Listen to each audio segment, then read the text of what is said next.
আল্লাহ তাআলা বলেন ইন্না ইদ্দাতাশ শুহুরি ইনদাল্লাহি 12 শাহরান ফি কিতাবিল্লাহ। আল্লাহ তাআলার কাছে গণনা আছে, আল্লাহ তাআলা জানেন বছরে মাস কয়টা আছে।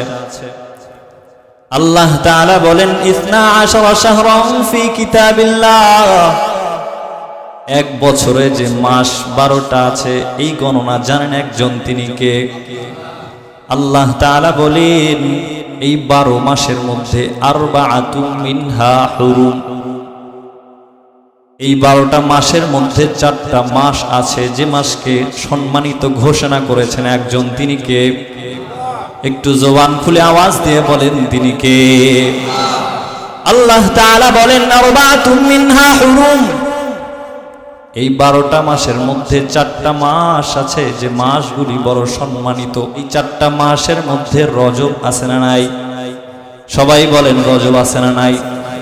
আবু সাঈদ খুদরি রাদিয়াল্লাহু তাআলা আনহু থেকে হাদিস বর্ণনা করা হয়, পয়গম্বর আরবি সাল্লাল্লাহু আলাইহি ওয়াসাল্লাম বলেন, যদি কেউ রজব মাসকে সম্মান করে, সম্মান প্রদর্শন করে, তাহলে আল্লাহ তাআলা দুনিয়া এবং আখিরাতে ওই বান্দাকে সম্মানিত করবে। চিল্লায় কোন সুবহানাল্লাহ।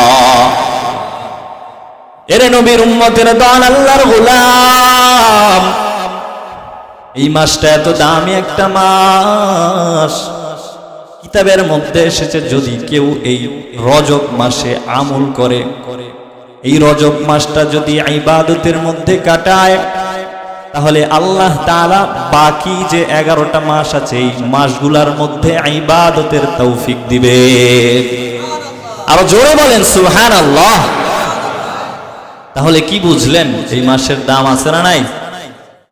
কিতাবের মধ্যে আসছে কোরআন, আমাদের যে শ্রেষ্ঠ কিতাব, আমাদের রাসূলের প্রতি অবতীর্ণ করা হয়েছে এই কিতাব কোরআন, এই কোরআনটার অন্যান্য যত কিতাব আছে, বই পুস্তক আছে, এগুলোর ওপর যেমন দাম, যেমন শ্রেষ্ঠত্ব, তেমনি ভাবে রমজানের পর অন্যান্য মাসের ওপর রজবের শ্রেষ্ঠত্ব। সুবহানাল্লাহ।